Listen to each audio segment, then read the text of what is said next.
Hi subscribers. So in the comment section, I've got a question from one of our subscribers here. So he asked me that my script is working fine. Do I still need to add parameterization? That's a valid question. So the reason we bring or we do the parameterization is not about passing the script, but it's all about emulating the real-time scenario. Say for example, in your case, I will tell you. So if you are using one particular username on username A and username password A, for your application, okay, and if it is working fine, okay, I am very happy that your script is working fine. But in real world scenario, not all the users in the world or for a particular application, they don't use the same username and password. They do use different username and password.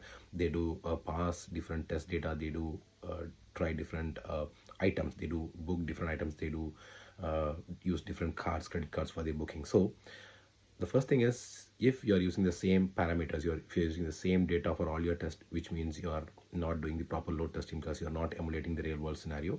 And the second thing is, if you're using the same data again and again and again, your request will not go back to the server to get this response, but instead it will go to the cache, the server cache. So obviously your test is going to fail, or your test results will be biased, or your test results may not be valid.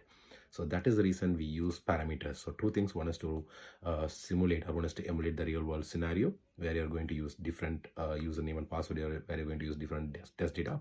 And the second thing is, you can avoid the risk of getting the data from the cache. So instead, you're going to get the data from the actual server. So when you're using different parameters, and the request will go on check in the cache, and that particular data will not be there, so it will automatically go to the cache, the server, the web server or the app server or the database server.